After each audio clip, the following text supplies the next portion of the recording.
हमारी इस कहानी की शुरुआत में हम एक लड़की को देखते हैं जो एक बुक शेल्फ में से एक किताब निकालती है और उस किताब को खोलकर हमें उसकी कहानी बताने लगती है। उस जादूगर का नाम आइक था। वो डीमन लॉर्ड की आर्मी में था और द मास्टर मैजिशियन रोमबर्ग का पोता था। और इसके अगले ही पल में हमें एक युद्ध भूमि दिखाई जाती है जहाँ पर काफी सारे डीमंस होते हैं। इसके बाद हम एक ऑर्क को देखते हैं और वो अपने मास्टर से कहता है, जैसा आपने कहा था हमने वैसा ही किया मास्टर आइक। और दोस्तों, ये डीमन हमारी कहानी का मेन कैरेक्टर है। दूसरी ओर हमें आइक की आर्मी दिखाई जाती है जो इंसानों को काफी आसानी से हरा रही थी और उस राज्य का राजा ये सब अपनी आंखों से देख रहा था। लेकिन तभी आइक वहाँ आता है। मैं आइक हूँ, डीमन लॉर्ड की 7th कॉर्प्स अनडाइंग ब्रिगेड का आर्मी कमांडर। वैसे अब तुम बस 3 ही काम कर सकते हो। पहला, हार मानकर अपना राज्य हमें सौंप दो। दूसरा, एक सच्चे मर्द की तरह अपने हाथों से अपनी जान ले लो। या तीसरा, दुम दबाकर यहाँ से भाग जाओ।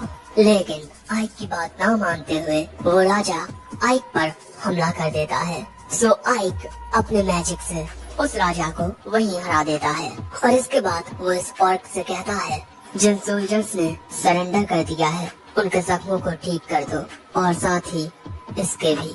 और आइक को ये सब करते हुए एक लड़की मैजिक बॉल में से देख रही थी और वो आइक को देख कहती है, इसने 1 हफ्ते में ही इस राज्य पर कब्जा कर लिया। सच में इसके अंदर बहुत काबिलियत है। वहीं आइक अब खिड़की से बाहर देखता है, चारों ओर बस तबाही। ये युद्ध खत्म हो गया है। झूठ होगा अगर मैं कहूँ कि इतने लोगों को दर्द देकर मुझे अफसोस नहीं हो रहा, क्योंकि आखिर में मैं भी एक इंसान हूँ, कोई डीमन नहीं। मेरे टीचर रोमबर्ग एक महान जादूगर थे। उन्हें इस दुनिया की हर एक चीज का ज्ञान था और उस एडवांस्ड सिविलाइजेशन का भी जो एक दौर में इस दुनिया में रहा करती थी। मैं एक अनाथ था, लेकिन रोमबर्ग ने मेरी परवरिश की, ये जानते हुए भी कि मैं एक इंसान था। उन्होंने मुझे हर एक वो चीज सिखाई जो वो जानते थे। लेकिन अपने जिंदगी के आखिरी लम्हों में उन्होंने मुझसे कहा कि कभी भी लॉस्ट सिविलाइजेशन के बारे में कोई बात मत करना, वरना एक दिन इससे कयामत आ जाएगी। इसी के साथ उन्होंने मुझसे एक और बात कही कि मैं अपना ये मास्क कभी ना उतारूं, क्योंकि अगर तुम्हारी सच्चाई सबके सामने आ गई तो डीमन लॉर्ड तुम्हें कभी माफ नहीं करेगा। और मेरा ये कमरा एक पावरफुल बैरियर से घिरा हुआ है। मेरी इजाजत के बिना यहाँ कोई नहीं आ सकता। लेकिन यहाँ आइक नोटिस करता है कि उसकी टेबल के नीचे एक लड़की होती है और वो आइक को देखकर इतनी ज्यादा घबरा जाती है कि वहीं बेहोश हो जाती है। और ये लड़की आइक की सच्चाई जान चुकी है। अब इसके बाद हम आइक को अपने चेले के साथ बाहर टाउन में देखते हैं। मास्टर आइक, आपको नहीं लगता कि आप कुछ ज्यादा इंसानों को जिंदा रहने दे रहे हैं? दूसरे लीडर्स का कहना है कि हमें सभी इंसानों को मारकर सब कुछ जला देना चाहिए। आइक कहता है, अगर हम इन इंसानों को मार देंगे तो फिर टैक्स कौन चुकाएगा? आइक ये कह ही रहा था कि तभी उसके पास कुछ इंसान आते हैं उससे कुछ कहने के लिए। हमें डीमन लॉर्ड की आर्मी को कितना टैक्स देना होगा? जितना आप हमेशा से देते आए हैं। लेकिन अगर किसी ने भी डीमन लॉर्ड की आर्मी की बात नहीं मानी तो उन्हें इसकी सजा मिलेगी। उसकी ये बात सुन इंसान थोड़े घबरा जाते हैं, लेकिन अगले ही पल में आइक वहाँ से गायब हो जाता है और जैसे ही वो दूसरी जगह पहुँचता है उस पर एक खतरनाक डीमन हमला करने लगता है। और आइक को सम्मन किया है इस लड़की ने जिसको हमने कुछ देर पहले देखा था। अब यहाँ ये डीमन काफी ज्यादा ताकतवर होता है, लेकिन आइक यहाँ बस अपने एक ही हमले से उस डीमन को खत्म कर देता है। जो देख वो लड़की कहती है, वो गोलेम काफी ज्यादा ताकतवर था, लेकिन तुमने उसे हरा दिया। तो ये मोहतरमा है डीमन लॉर्ड की आर्मी की 7th कॉर्प्स कमांडर सेफीरो। ये मेरी सुपीरियर है और एक लौती ऐसी डीमन जो मेरा सीक्रेट जानती है। आइक उससे कहता है, आखिर तुम मुझे हमेशा इस तरीके से क्यों बुलाती हो? क्योंकि मुझे इसमें मजा आता है। वैसे तुमने काफी जल्दी उस राज्य पर कब्जा कर लिया। वैसे तुमने मुझे यहाँ क्यों बुलाया है? मास्टर दाइरोकू तेन तुमसे मुलाकात करना चाहती है। तुम शायद से पहले ऐसे ब्रिगेड कमांडर हो जिसे ये मौका मिला है। चलो अब मैं तुम्हें डीमन लॉर्ड के कैसल में लेकर चलती हूँ और इसके बाद वो आइक को वहाँ से ले जाती है। दूसरी ओर आइक के महल में इस लड़की को होश आ जाता है। इसके बाद ये लड़की यहाँ से जाने की कोशिश करती है, लेकिन आइक का मैजिक बैरियर उसे यहाँ से जाने नहीं देता। इसके बाद वो देखती है कि टेबल पर कुछ डम्पलिंग्स रखे हुए हैं और ये आइक ने ही उसके लिए रखे हैं। वो लड़की ज्यादा कुछ सोचे बिना उन डम्पलिंग्स को खाने लगती है। दूसरी ओर हम देखते हैं कि आइक डीमन लॉर्ड के कैसल में आ चुका था। इसके बाद ये दोनों आगे बढ़ने लगते हैं, लेकिन महल के दरवाजे पर 2 पहरेदार लगे हुए थे और वो अंदर जाने वाले हर एक शख्स को बारीकी से चेक करते हैं। इसी वजह से आइक थोड़ा परेशान था, क्योंकि अगर इन्होंने उसका मास्क हटाया तो उन्हें पता चल जाएगा कि आइक एक इंसान है। लेकिन यहाँ पर सेफिरो सब कुछ संभाल लेती है। वो अपने जादू का इस्तेमाल करती है, जिससे उन पहरेदारों को आइक के अंदर से बहुत ही ज्यादा खतरनाक मैजिक ऑरा दिखाई देने लगता है, जो देख यहाँ मौजूद एक बंदा कहता है, तुम्हारी ताकत बिल्कुल तुम्हारे दादा की जैसी है।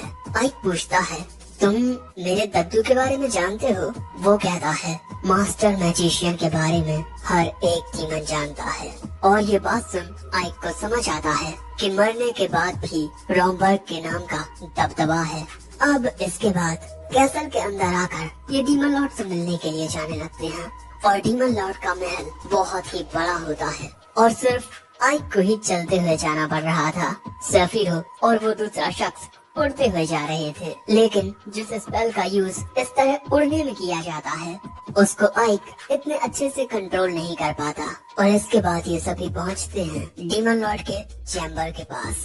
सेफिरो आइक से वहीं ठहरने को कहकर पहले चैम्बर के अंदर चली जाती है। वहीं बाहर आइक हमें बताता है कि करंट डीमन लॉर्ड दाइरोकू तेन ने डीमन लॉर्ड की आर्मी का नेतृत्व इतने अच्छे से किया कि अब डीमंस का पकड़ा इंसानों के खिलाफ भारी है। लोगों का कहना है कि ये डीमन लॉर्ड बेहद निर्दयी है।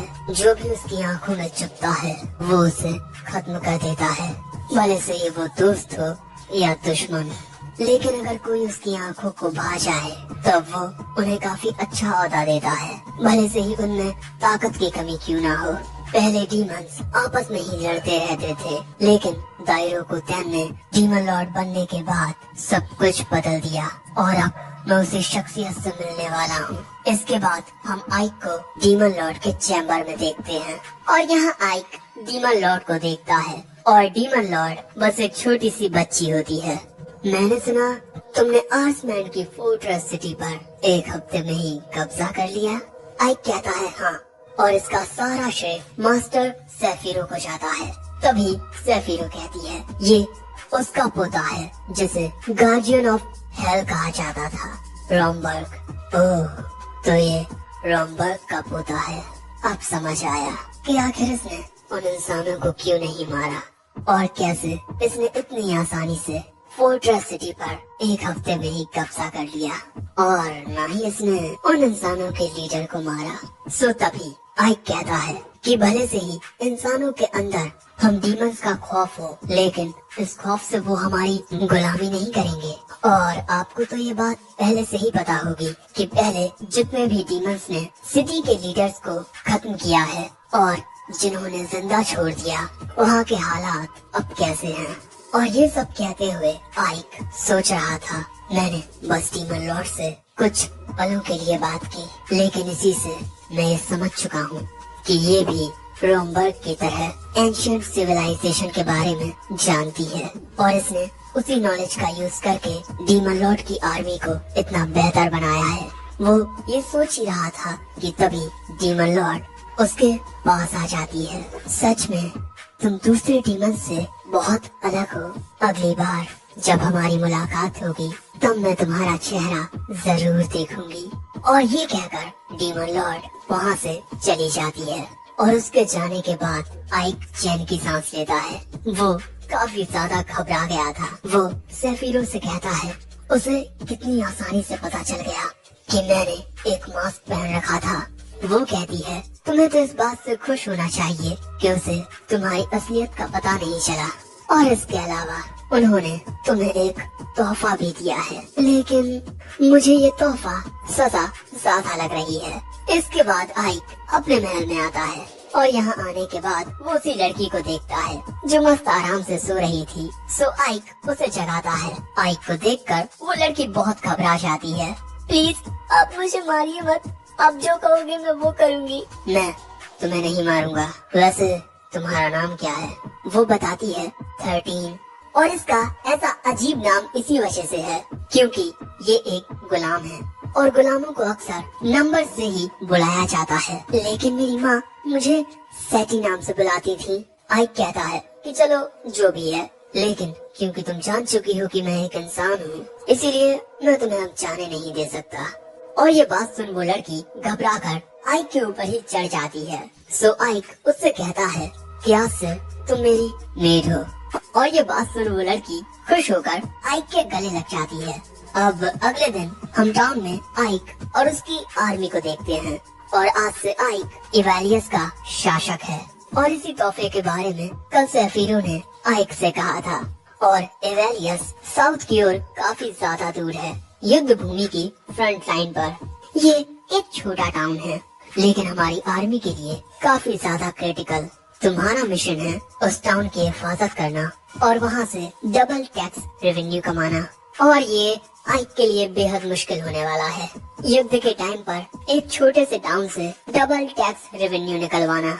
और यहाँ आइक कहता है ये टाउन फ्रंट लाइन पर है, जिस वजह से इंसान हम पर कभी भी हमला कर सकते हैं। वैसे इस टाउन को तबाह किया है सेफिरो ने। अब प्रेजेंट में आइक इस ऑर्क से पूछता है दीवारों को रिपेयर होने में कितना वक्त लगेगा। वो बताता है 6 मंथ्स। ये एक काफी लंबा वक्त होता है और इसी वजह से हमें जल्द से जल्द इन वॉल्स को रिपेयर करना होगा, वरना हमले के दौरान हम जरा भी टिक नहीं पाएंगे। इसीलिए आइक कहता है हम ये सब 1 महीने में करेंगे। और कहता है लेकिन ऐसा कर पाना नामुमकिन है। आइक कहता है कि अगर इंसान और डीमंस एक साथ काम करें तब ऐसा मुमकिन है। और इसके बाद डीमंस और इंसान एक साथ काम करने लगते हैं, जो देख और कहता है मैंने आज से पहले ऐसा दृश्य पहले कभी नहीं देखा।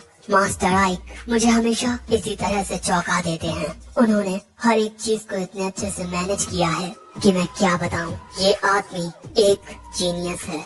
और काम के दौरान कई बार आइक काम में मदद भी करता है, जैसे वो अपने मैजिक से बड़े बड़े पत्थरों को धूल बना देता है। और ये देख वो और कहता है कि मास्टर आइक जरूर से अगले डीमन लॉर्ड बनेंगे। मैं इनकी हमेशा सेवा करूंगा। और इसी के साथ ये पहला एपिसोड एंड होता है। अगर तुम्हें एपिसोड पसंद आया हो और जानना चाहते हो कि आगे आइक के साथ क्या क्या मजेदार चीजें होने वाली हैं, तो कमेंट करके बता देना कि तुम इसका एपिसोड 2 देखना चाहते हो या नहीं। इसी के साथ इस वीडियो पर 3K लाइक कर दो और 200 कमेंट। और ऐसे ही काफी सारे नए मजेदार एनिमे आने वाले हैं, उन्हें देखने के लिए पॉपकॉर्न खरीद कर तैयार हो जाओ। मैं मिलता हूँ जल्द ही किसी और वीडियो के साथ। तब तक के लिए सायोनारा।